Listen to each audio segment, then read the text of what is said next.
holiday season, you might be looking for nutritious, convenient meals to keep you energized on jam-packed days.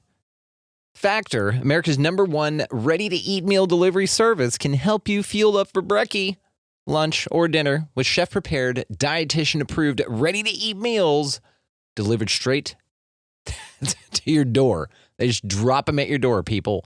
You'll save time and eat well. You'll stay on track with your healthy lifestyle while taking all of your holiday to-dos in stride with good meals in the tum-tum. If you're too busy with all this stuff, these meals are easy to get done. They taste great. All you've got to do is head over to factormeals.com/expandingreality50 and use code expandingreality50 to get 50% off. That's code expandingreality50 at factormeals.com/expandingreality50 to get 50% off. Grandma, can I have the chocolate chips? This secret recipe moment made possible by Emory Heart and Vascular Center. When Grandma needed heart care, she came to Emory. The difference? Emory Healthcare performs more heart procedures annually than anyone else in Georgia, which means better outcomes for our patients. And we offer advanced and personalized treatments developed by our top specialists that others don't. Like Grandma knows, where you start your heart care matters. Smart Cookie. EmoryHealthcare.org/smartcookie. A choice right now, between fear and love. It's just a rock. Out of the dark night of ignorance and into the shining light of truth. Expanding reality. A population of citizens capable of critical thinking. We don't see things as they are, we see them as we are. There's a level of reality where everything dissolves into an ocean of energy. We empower our experience by insisting on our authenticity. That's very profound. Very. Expanding reality. Welcome to Expanding Reality Podcast. I'm your host, Brandon Thomas. On this episode, guys, I got the pleasure to sit down with Taylor Ruotsala. She has a company called Never Stay Stagnant. She makes these incredible self-improvement journals that just guide you through negative self-talk, positive self-talk. She gives you examples on wonderful quotes from incredibly inspirational people. Now, I know what you're going to say, journaling.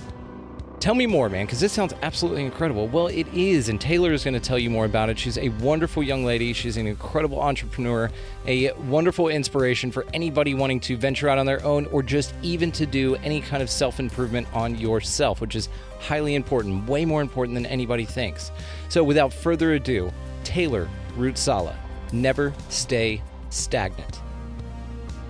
Well, welcoming to the show, it is Taylor Ruotsala. How are you doing this evening, darling?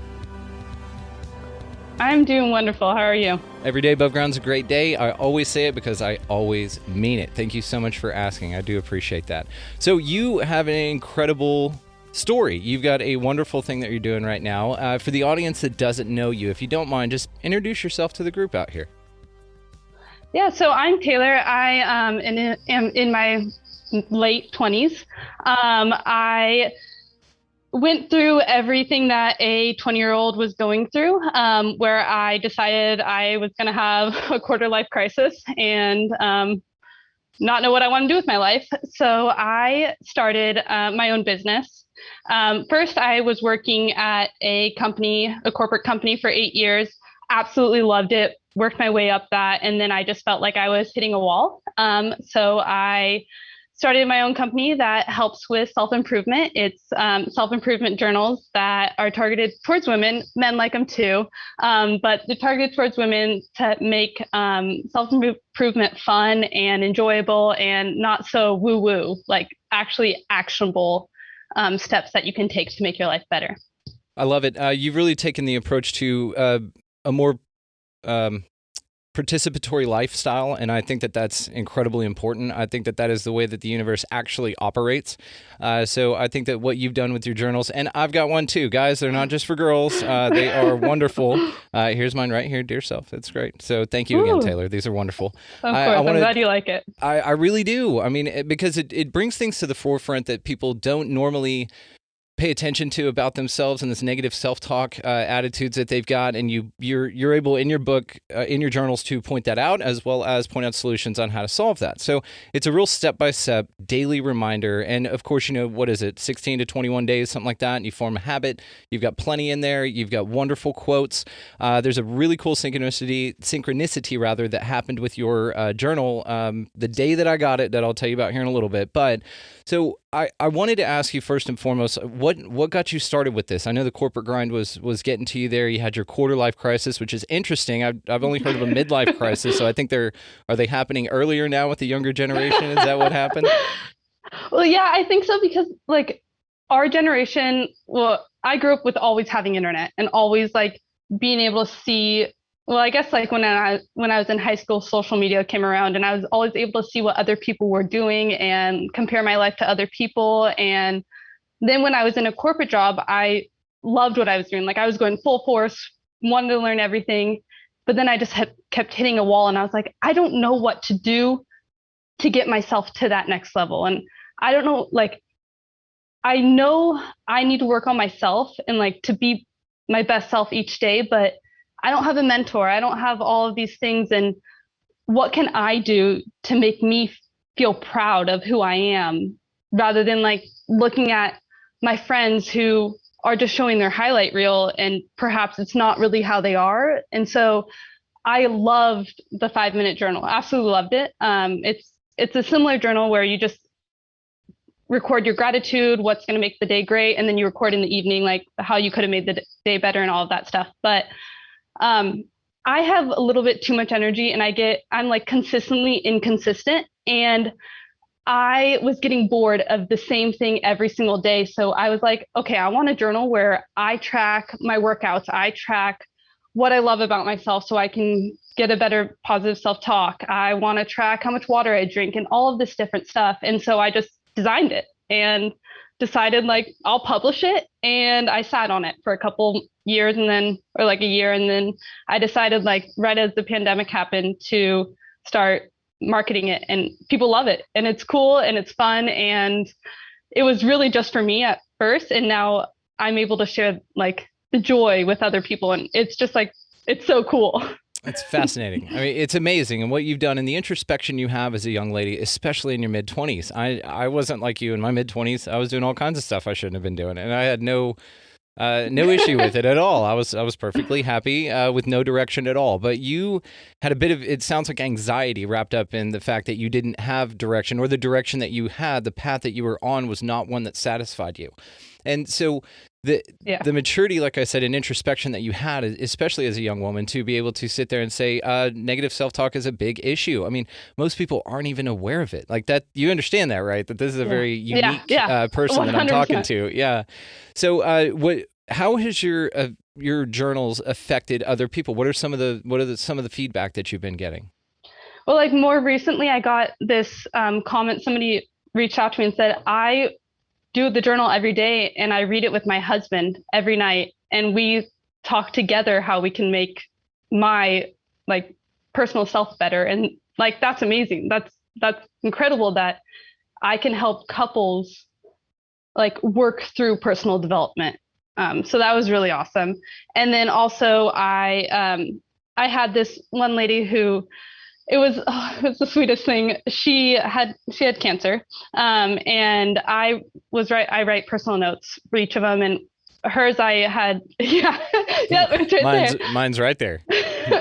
And in the beginning, I was actually handwriting the entire thing, and personalizing. Like I would creep on my customers. Yeah. Find out what their dog's name was and stuff. Yeah. Which I can't do that as much, but I still creep on them. But I was handwriting each one, and I hand wrote one, like it was like 7 months ago, so it wasn't that long ago, but I hand wrote one like telling her I hope she has an amazing day, like she has a beautiful smile and all this. And she messaged me and was like, I'm going through cancer, and that put a smile on my face and like tears of joy. And I'm so excited about your journal. I already started, and I already feel like great about what I did for the day. And I was like, oh, just like You know, and I know that you know what you're doing is very powerful, but do you actually know how powerful what you're doing is? there's a thing called epigenetics, and that's basically that we are above our genetic code and we're not predetermined to be any specific thing, health, all of that stuff. There's a great saying that it always happened in my family until it happened to me. And that's about transcending that generational challenges that you come across that a lot of people say, because there's a lot of self-talk. Have you ever heard of a guy named Mel Schwartz? He's a psychologist. No. He wrote a book called The Possibility Principle. I just recently picked this up. He's actually going to come on the show pretty soon. It's just fresh in my mind.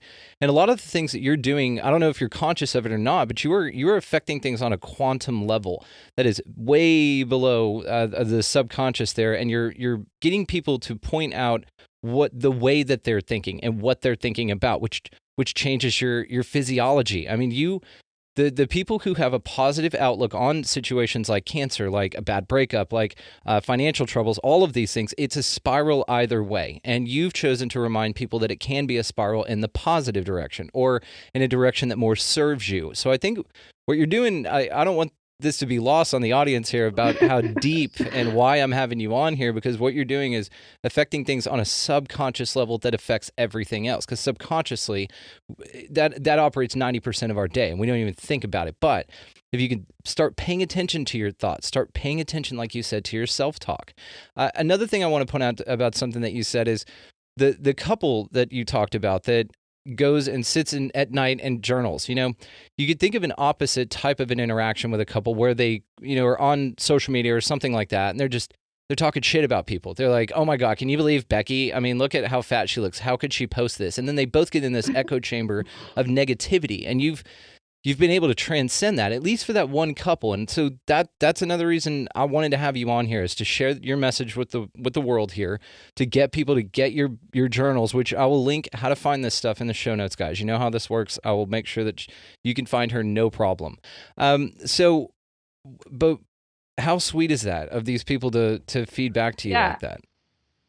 I mean, yeah, it's incredible. And like, I didn't start it I didn't make the journal to do that. And as I began to market it and see the need that people, like what people need for it. And I also didn't start with the Dear Self. The one you have, I started with the Make Yourself Proud.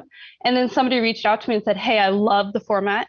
I absolutely love filling in prompts and it being already drawn for me.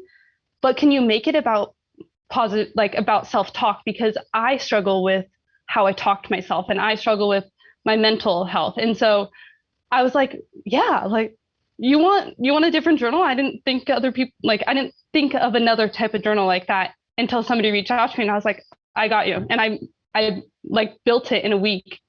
And then that one actually took off, and it is a hard journal. People do reach out to me and say, this is the hardest journal that I've ever had to do, because it's the thought of like, you have to know how you're thinking to yourself. And that's hard to look at, because you're like, wow, I'm evil sometimes to who I am. And it's not that. And then you read it and you're like, I was absolutely insane. Why am I thinking this? Like, this is who I really am.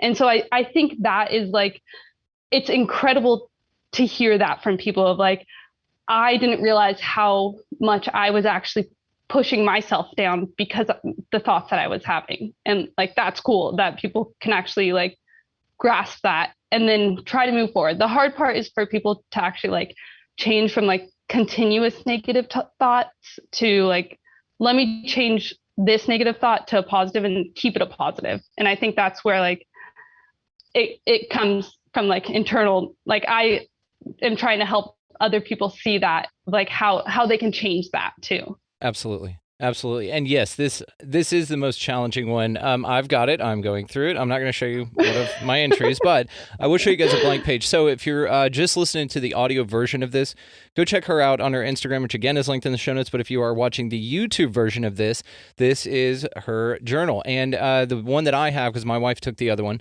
because we got two from you. So this is it here. And it lays out negative self-talk, positive self-talk, and then things that you want to as far as goal setting. So the goal setting is incredibly important. So tell us why you included goal setting in your journal here.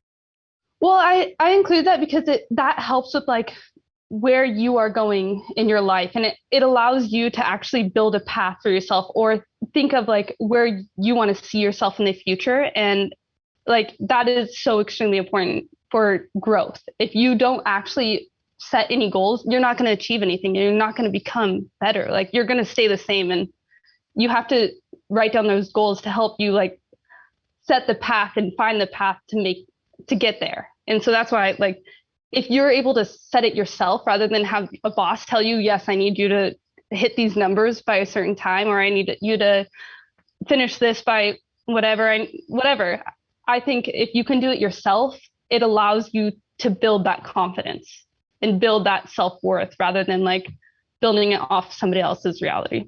Absolutely, and I love your roadmap concept of it, because I'm reminded of Alice in Wonderland with the Cheshire Cat. When she comes upon the Cheshire Cat, she's stumbling around this new world, he says, "Where are you going?" And she said, "I don't know." And he said, "Well, if you don't know where you're going, any road will take you there." And that's absolutely accurate. This is why the goal-setting implement of it, like you said, is it's creating a roadmap for you. This is your life. You only get so many spins around the sun. Live them the way that you want. And why wouldn't you want to set a clear roadmap for yourself? And it varies, right? But at least you're taking control of your life instead of letting somebody else give you all the answers and tell you what you are and label you with these certain little definitions that they have about you. And then even like your parents, I mean, this is tricky. Even your folks do this stuff, right?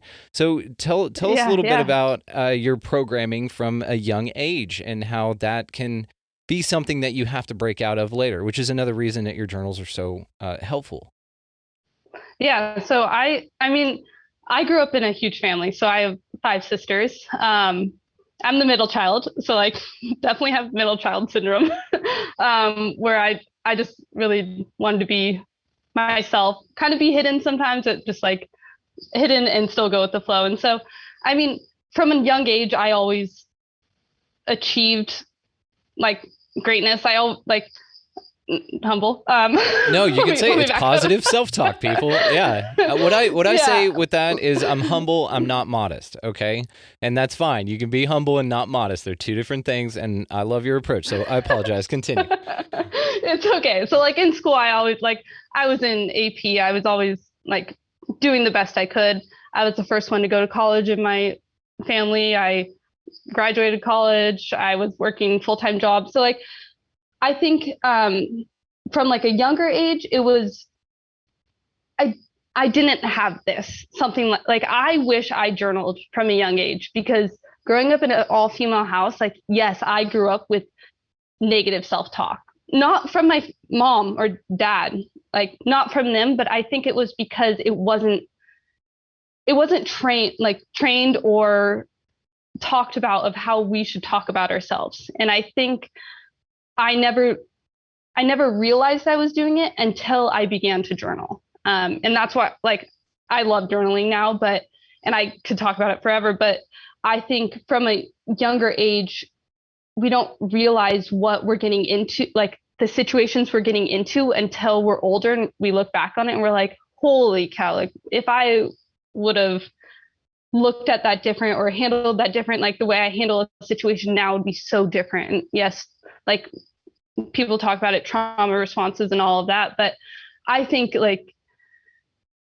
if I would have changed my self-talk from a young age, I would be in a completely different place. And I think self-confidence is the biggest thing for especially teenage girls growing up and getting to a place where like they can compete with a man the same age as them and be at the same playing field, because it really is just the confidence. Like that, like we're as brilliant, we're as ambitious, we learn the same things. Like if we had the confidence that men have, like I just think like that's why I would have rather journaled younger than when I started.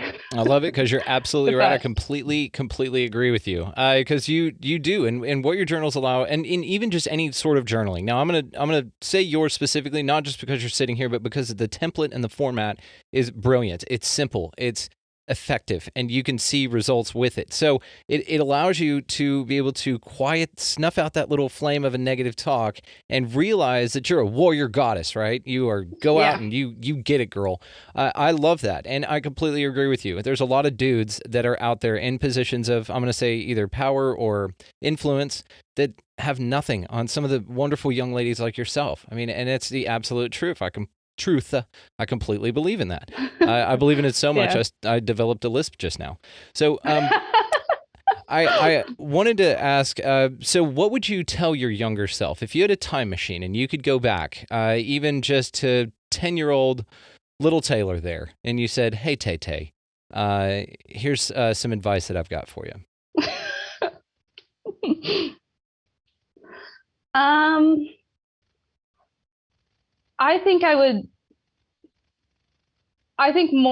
I would say like stop worrying about other people's opinions.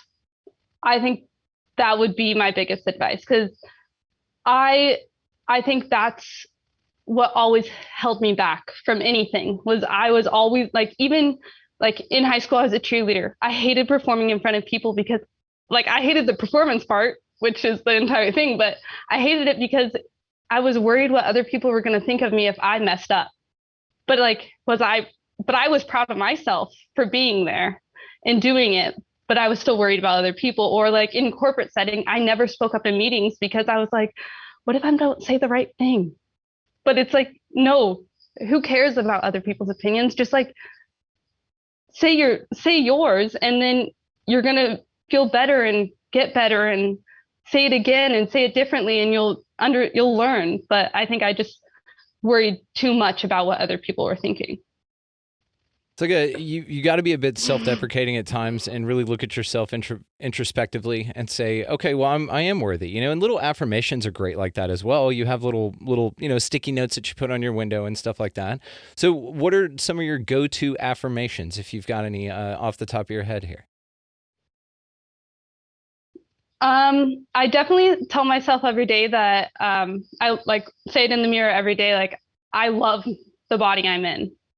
I love who I'm becoming, and I sometimes get like imposter syndrome. So I always say like, I am worthy and I am where I am because I did it and I'm going to be successful. So I always remind myself that like that where I'm going is because of me and not because of something else. Yep, I completely agree. That's fascinating. You're wonderful. Like I said, you're awesome. So growing up was pretty tricky, huh? So what's your heritage there? We've already talked about this, but for the audience, I'm Finnish. Finnish. Okay. Any Finnish jokes that you've got? No. Okay, I was that's gonna fair. Try to think one off the top of my head, but like really don't. I wish I was more in tune with my heritage. Like definitely, I'm actually more in tune with my mom's side, which is a kind of funny joke within our family. My great grandma, she just died a couple of years ago. She lived to 103. Damn. And so, yeah, it was the best thing. Like I have a grandma still. I have my mom's a grandma. Like there were 6 generations all at once. It's incredible. All girls. All girls. Yep. All girls. But we used to say that my great grandma was Indian. And then my uncle and so like we were really into our Indian, like Native American heritage, like very into it. We had Christmases where we got our Native American name, and like we were so into that. And then my uncle got his 23andMe back, and he wasn't Native American at all. What was he? Just so, from Jersey or something?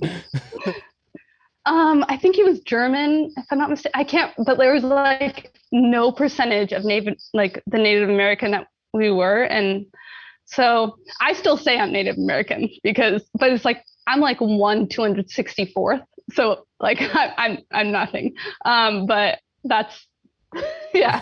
We'll take it. That's fine. Yeah. I still say it. I'm like, I don't care. His genes aren't the same as mine. Right. Yeah. No, but Finnish is interesting. I know nothing about the Finnish culture, and I'm sorry to say that I'm an ignorant American that doesn't know too much about that culture specifically. I'd feel ridiculous because of it, but because you are part Finnish and you don't either, then I don't feel so bad. That's some negative self-talk I just gave myself, and I'm going to tell myself that I appreciate myself. Thank you, self.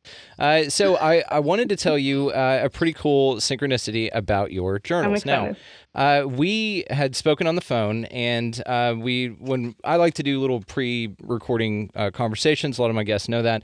I'm old school in that way. I find it gives a little bit of familiarity. It lets us kind of loosen up a little bit, let you know I'm not a complete psychopath, and that's important too.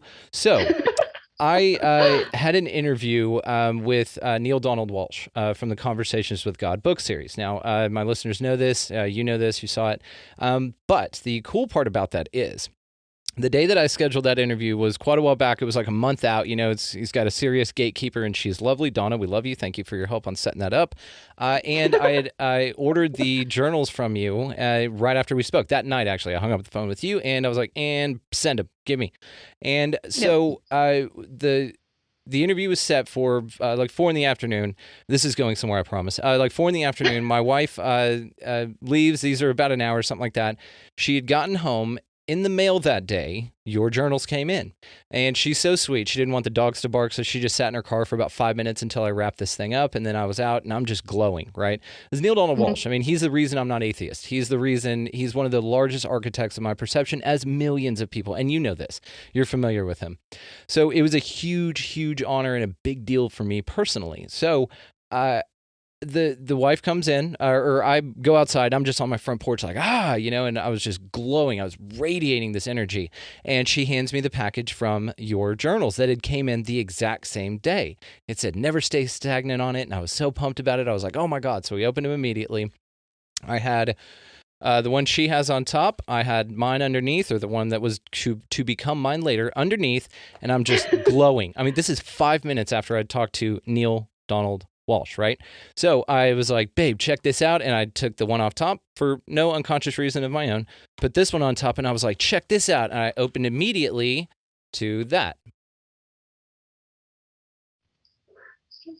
That's cool. And it's a quote in your journal from Neale Donald Walsch. Now, out of all of the pages I could have turned, I could have opened the other journal, not this one. Cool. And I'm dead serious. And she was standing right there. She was like, no freaking way. I was like, yes, freaking way. And it blew my mind. So it's one of these things. Oh my gosh. That's pretty fun, right? I'm still blown away by it, honestly. Yeah, I'm like, what?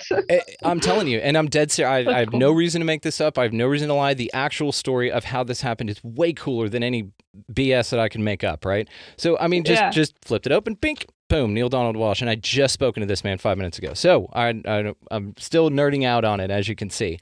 So that's also the reason that this journal became my journal. I was like, well, clearly this one's meant for me. You can have the other one. Thank you. And you included those pens for her and that very sweet handwritten note for us. And I really appreciate this. Like, the personal touch that you put on this is what's so unique and so awesome, because you've got so many people that are now investing in you. And I saw you with a list of printing labels that were printed out, and you're just so happy.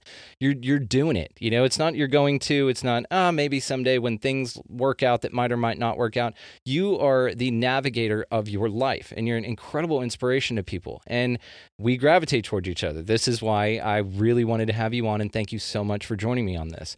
So so you've been to North Texas before?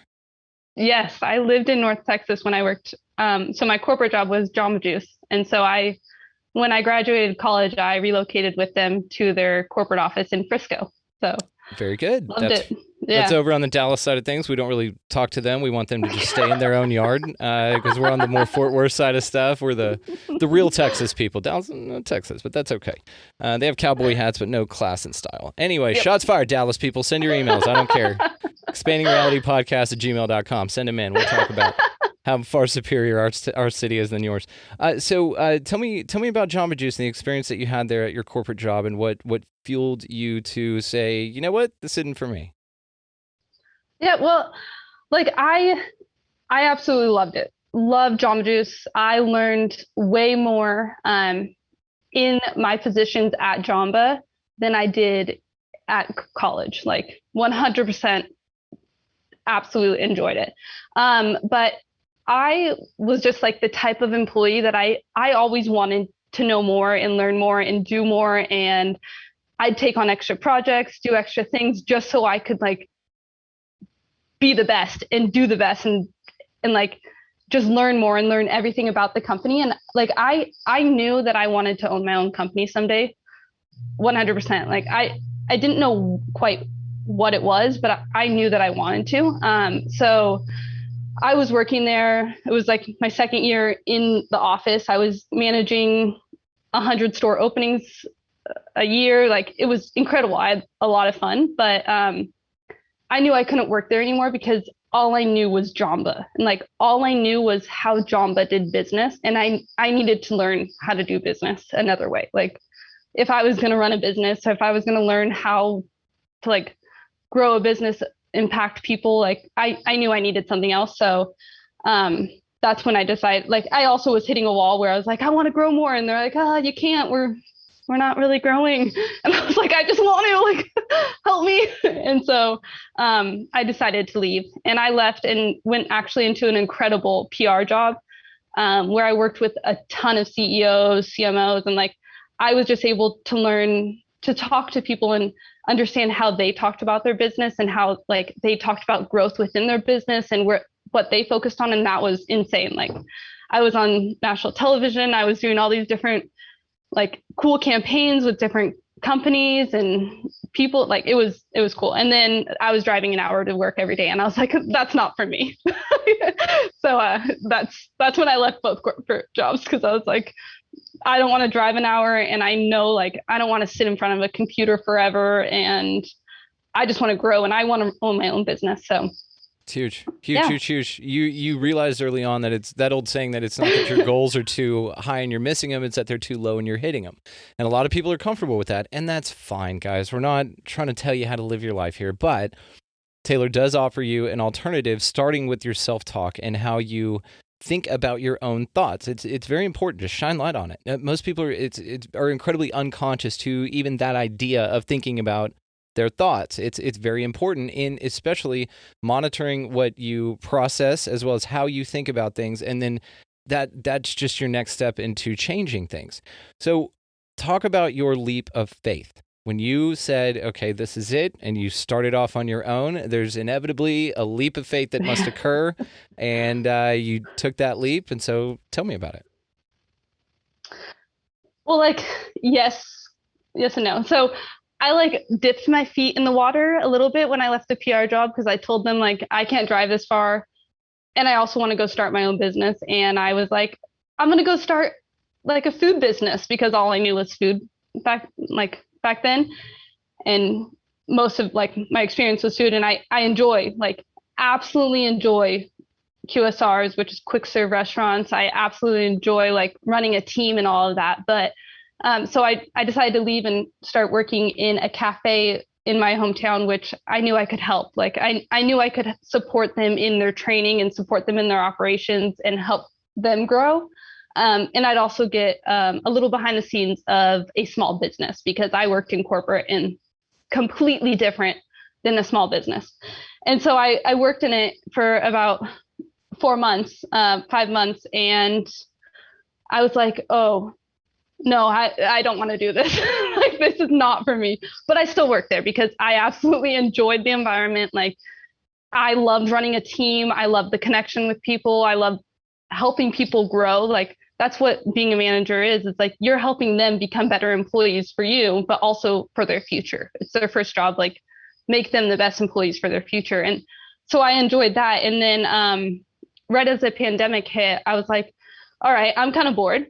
Still managing, still working 40 hours in this cafe, but I was like, I'm going to try digital marketing. And so I did a couple ads. I was doing well, and I was selling my journals. And I just scaled it up. And then in December of 2020, I was like, I'm making more on this side hustle that like is actually impacting people than I am in my current job. And I also have a very supportive boyfriend that helps me and was just extremely encouraging, was like, just quit your job, do it. You don't have any responsibilities. You don't have a house. You don't have kids. Like, do it. Just try it. And you fail, you go back and find a job. And so that was my leap of faith. I was like, all right, you're right.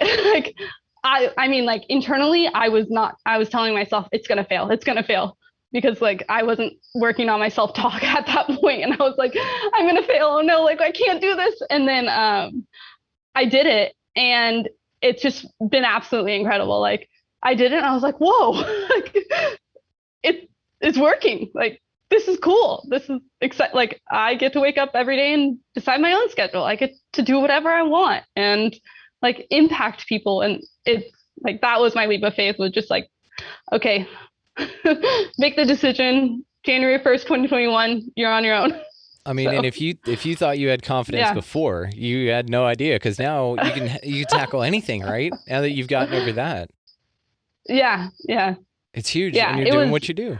That was like, yeah, it took me definitely like 3 months to decide to leave. And because I absolutely enjoyed my job, and like, I was like, oh, I don't know. But then I realized like my worth and like what I can bring was just like hitting a ceiling at that job. And like, if I can bring more to more people, that's exciting. And like, I want to make everyone else better. So it's super exciting that I can make that impact. It's great. You and I are cut from the same cloth as far as we do things because we want to give people back to themselves. That's an interesting kind of realization that you come to when you make decisions for the career path or for the occupational path that you've chosen. So I'm incredibly proud of you. Not that you needed it, but I think that that's incredible. And I think that this conversation, especially for young people, for anybody, honestly, at any age in life, guys, you only get so many spins around the sun. Do what you love. I mean, why wouldn't you do that? Why? Because of fear? Get one of her journals. She's going to help you out with that. Don't worry about it. It's all good. What's the saying? Worrying's like a rocking chair. It gives you something to do, but it doesn't get you anywhere, right? So what's next for you? Yeah, and if you worry, you have to like experience the thing twice. Like, as you worry about whatever you're doing, you're like experiencing whatever you've made up, and then as it happens, then you have to experience it again, but it's completely different. So just experience it the first time and make it the best time. I love this. I love this. And what do they say about anxiety is because you're thinking about the future, depression's because you're thinking about the past, right? Mm-hmm. Deep stuff over here, Taylor. We're unraveling the mysteries of the universe, I think, right? Yeah. So I'd cut you off earlier, but my question was, what's next for you? What's next on your goals list? What's short term, and then give me some long term if you want to peek behind the curtain there. Yeah, definitely. So short term, I'm going to create a gratitude journal. I know this self-talk is is definitely it does have gratitude in there, but I think one that might be a little more helpful is one that like people are so anxious and are so worried about everything that's happening around them. If they were just able to see the great that they have and what is so like what they have so much abundance of, then I think it would make their life a little bit easier and better, and maybe give them some more peace. So I'm going to create a cool gratitude journal. And then long term, I definitely although I hate public speaking, I decided that I want to become a public speaker, impacting people, so I can show them actionable things, not woo. I know a lot of public speakers, don't want to talk bad about them at all, because they actually do help people. And I know a lot of things are just repeated from other people, but I want to be able to talk to people on an actionable level. This is what you can do today. Don't just think oh, I'm going to be a millionaire and this is what I'm going to do. No, you want to become a millionaire. Let me help you in square one rather than square 20. It's great. And you're right. Public speakers, a lot of them, and again, not downing any of them. And I completely agree with you, but I think that that's an honest observation of the marketplace of public speakers because they've already achieved that, right? And yeah, some of them will say, okay, well, you start here and then you practice that for a little bit and then you can this, and then they start grandizing these ideas without actually giving you the step-by-steps, like saying, look, you're going to doubt the hell out of yourself for a little bit, but you've got to really focus on those thoughts and get rid of them, snuff them out. And your practical approach is something I think that's incredibly great, and I think that's going to make you incredibly successful, even more so than you already are. And I love the gratitude part of it. So why is gratitude so important? I've said it a ton on this show, but please, from your perspective, so they're hearing it from somebody other than me all the time. It's because you're always like the nature of human beings, we're always wanting more. And if we can actually see like what we have in front of us, then we can build upon that rather than trying to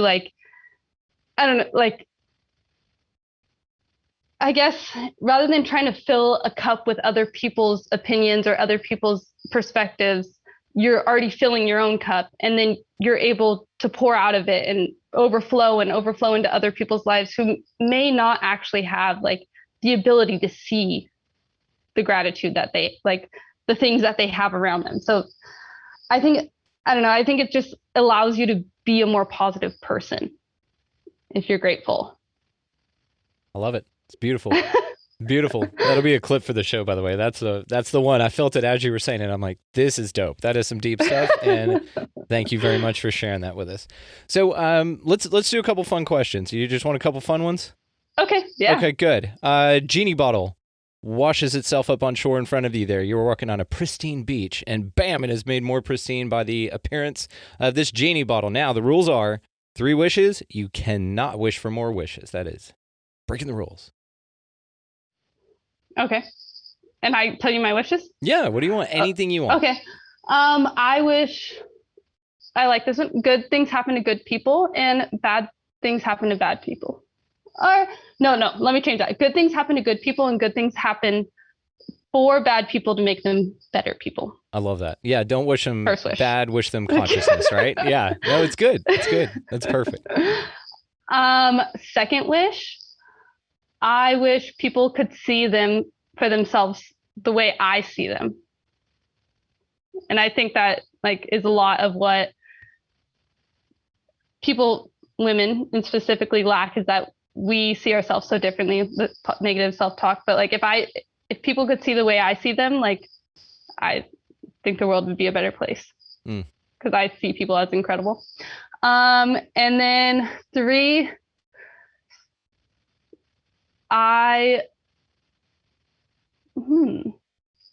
wish to live forever. Really? I think, quite honestly, I haven't aged since age 22. Like, I haven't had a birthday since then. So I'm like, I'm always 22. You're one of those, right? I'm 22 again for the 30th year in a row. I know people who do that for their wives and stuff. It's like, Becky, you're 45. People ask me my okay? age. Yeah. People ask me my age and I'm like, 22. And they're like, no, really. And I'm like, I don't know my real age. Like, do you really not? I do, but like, I like, like I have to think about it. I have to be like, am I 28, 27? Like, how old am I? Yeah, there might be something to that, though. I mean, I would like to live forever. You've got kind of an anti-aging thing. Like we said, epigenetically, you might be affecting yourselves on a cellular level, and you could just say 22 forever. You know, you'll be, Betty White's age, just like 22 and it up. Yeah. Okay, well, that's good. Yeah, the she's live incredible. The live forever one is interesting. So what do you then let me ask you this. You've got altruistic reasons for this, and I would say out of anybody out of a lot of people that I've talked to, out of anybody who I'd say, yeah, you should probably hang out for a lot longer than life expectancy, because you've got a lot to offer here, and you've got a lot of wonderful things, and you've got a massive impact on the planet already, and you're just getting started, darling. You are just getting started. And so the live for everyone, though, has always puzzled me. So what do you have, a fear of death, or do you just have a love of life? A love of life. I don't think I fear death, because I try to live each day I'm proud of each day I live. And if I continue to do that when I die, I'm gonna be proud of my life. And so I don't have that fear of death. I think I just like really enjoy the earth and like life as it is, and I just want to like keep growing and like keep seeing more, and I think there's endless amounts to see here, and so living forever would allow me to see that. Interesting. Okay. Well, then let me ask you this without getting into a whole religious thing. I'm just curious. What do you think happens after we die? I think that, like, I think we may go into another life. Perhaps, I don't know. I think there is an afterlife after this. There is a way that our spirit lives on. Whether that's in heaven, whether that's in another person here, but I think there is a way that like who we are lives on in the future. Okay. I'm just curious because I contemplate this a lot. I've actually talked to a lot of people about this. I think of that quite a bit because it's that great mystery, right? That great beyond. And it's just interesting kind of to hear different observations on that or opinions on that. Okay. Another fun question here. Superpowers. You get 2 superpowers. What do you want? Anything you want. Fly. I fly in my dreams so much, and like I would love to fly. Absolutely. Like I think I know how to fly because I fly so much in my dreams, but you're so practiced at it in that state. Yeah. It's like half your life, right? Yeah, exactly. So flying, what else? 2 you said? I think the second one, because I'm not as great at it, would be able to remember everything. So like remembering knowledge and remembering, like I'm terrible at movie quotes. Absolutely terrible. Could not tell you if I've watched a movie because I can't remember if I've seen it or like what the plot was. So, and some knowledge, like I wish I could just hold on to everything. So what if, and I'll just ask this for this reason, because then if you think about it, then you would remember everything, right? The bad and the good, not even, so the things that, yes, you grew and learned from, and I think your mind's kind of supposed to forget that kind of stuff so that you can move on. But what if you were to remember only the amazing things that you wanted to remember, or you had a selective photographic memory to where you can only remember the stuff that you really, really want to, and then forget about the dumb stuff, the lame things. Yeah. Like that horrible video that your buddy shared you because he didn't know you were into that, kind of thing. You're just like, yeah. I wish I could forget I ever saw that. But I think like if you also remember the negative, like if you have this like confidence and like knowledge of yourself, of like who you are yourself, then remembering the negative things isn't actually going to be that terrible because, and if you're positive, you have to have that positive outlook, because if you remember the negative things, like you can look at it and be like, oh, I will never do that again. But like, I learned. That's cool. So that's an honest answer, and that's a great way to look at it. I completely agree. I was just asking you for personally, I was just curious about your answer. So, okay, then you can have dinner. Sit down for an evening meal here, or lunch, whatever you prefer, with 3 people, alive, dead, exist, non-exist, fake, all that. Is this question giving you anxiety already? Yeah. Are you ready to go? Like an interview. You know it. Oh, we're just having fun, calibrating. We're having some fun with some questions. So I know, I'm kidding. So three of them, right? And anybody you want, just go for it. All right. Let's see. No wrong answers, by the way. It's your choice. I know. No wrong answers, but I have to like 3 people. That's a good amount of people. Let's think. I think maybe. I think Thomas Edison, because that would be fun to understand how he thought. Because if he created, some incredible math equations, like some incredible ideas, I'd love to understand how he came to those ideas. He stole a bunch of it from Tesla, but go ahead. Okay, yeah. Edison's a good one. Yeah, it's true. Okay, so he's a great businessman. As a business owner, I can agree with you that he'll be like, here's how you screw over the guy that's actually smart, Yeah. Who else? I would love to sit down with Simon Sinek because I think he's brilliant and has a lot to offer, and I'm always blown away by thought leaders because like they're always, because obviously I strive to be one someday, and it's incredible how they're always able to give such impact with what they say, and it like comes off so easily for them. And so I'd love to just like sit down and talk to him. So and then third, I would say my great grandma, because I don't think I sat down and talked to her enough, and she was an incredible lady that had a lot of impact on me, and I think I missed out on having real honest conversations with her. Wow. That's a great answer. So. But you're going to run into the inevitable challenge that she's going to start making out with Edison, and then they're going to shag ass, and you and Simon are just stuck there, and then that's it. She was a feisty lady. We once found a bunch of ones in her purse, and I was like, we called her Granny. Granny, where'd you find these? Why do you have so many ones? And she was like, I just went to the strip club. And I was like, what? You're 98. Like, what are you doing? Fantastic. She's like, oh, Thunder Down Under's coming this weekend. I'm going to go see that. Yeah. I think she was funny. kidding, but like. I did not know that about your grandma, but I just could see Edison probably being sweet on her. So there you go. I mean, he stole everything else. Why wouldn't he steal your grandma too, right? Yeah, true.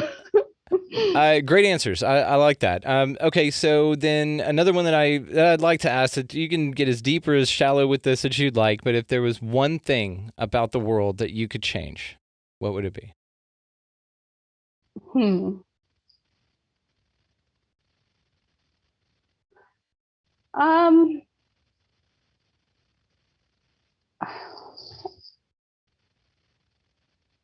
I think like Idiocracy. The movie? No, that's a great movie. We don't want to delete that. Yeah. I still want that in life. I've actually never seen it. Really? Oh, you would love it. It's right on par with Maybe your I answer. have, actually. Yeah. I'm not sure. Yeah, right? Yeah. You're like, I can't quote it. I've probably seen it a dozen times. Your boyfriend's like, we just saw that last night. He's going to listen to this and be like, we've watched it together. Yeah, we own it. It's right there. Yeah. Yeah. But I think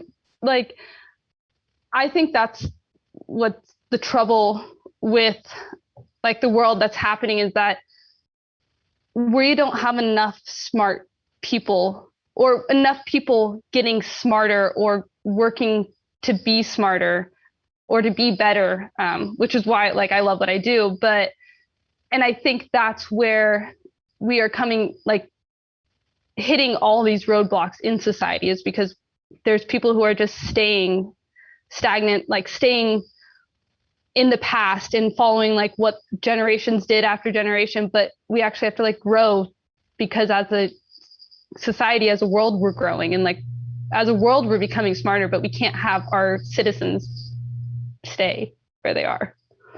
So that's the reason of the name of your company. I love that. I think it's a brilliant name. And actually that's the reason I clicked on it. I was like, hang on here. And then I was like, synchronicities, let's see where this goes. And that's how we met. So we'll probably wrap it up here, darling. Were there any final thoughts or anything that you had for the folks out here?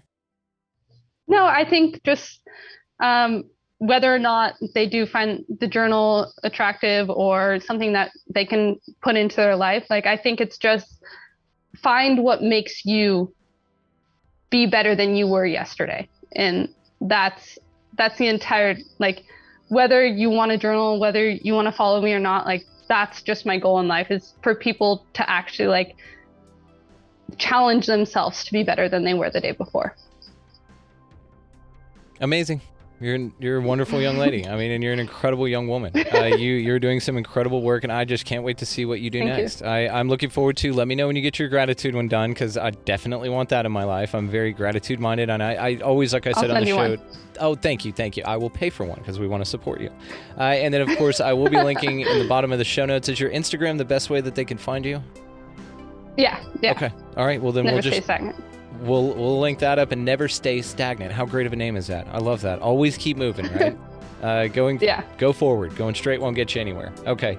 Well, Taylor, thank you so much for your time. This was an absolute delight. Of course, You're wonderful. You. All right. Well, we look forward to following your story here, and we will talk to you soon. Okay. Thank you. Huge thanks to Taylor Ruotsala for spending some time with us today and telling us about her journey and her journaling journey. Thanks again. You guys check out Never Stay Stagnant. It is linked down in the show notes. Keep up with her. She is wonderful. I'm really looking forward to that gratitude one, which is highly important. You listeners know how much I value that concept. So as far as this show goes, guys, you can find us at expandingrealitypodcast.com. That is where the links to all of the ways to find our socials is. It is going to be Facebook, Twitter, Instagram, all that good stuff. You know where that's at. Also, YouTube. This video will be up on YouTube, so go check that out. Link is also on expandingrealitypodcast.com, and our Patreon is there as well. You guys know how Patreon works. If you find the show valuable, please contribute as little or as much, no real cap on as much, as you would like. It helps out, and we're always grateful to that. I will put that down in the grateful journal whenever she sends it to me. Now, I do want to leave you guys with not only our pick up a piece of litter, be nice to somebody else, buy somebody a meal, do something nice for somebody else. Get out of that left-hand lane, of course, goes without saying. But if I need to say it, there you go. Get out of the left-hand lane. I want to leave you guys with the quote in her journal that the story that I told about flipping the page open, having just interviewed Neil Donald Walsch. And here it goes. Do not discourage yourself with what you haven't done. Encourage yourself with what you will do. Thank you guys so much for listening. Y'all be good to each other.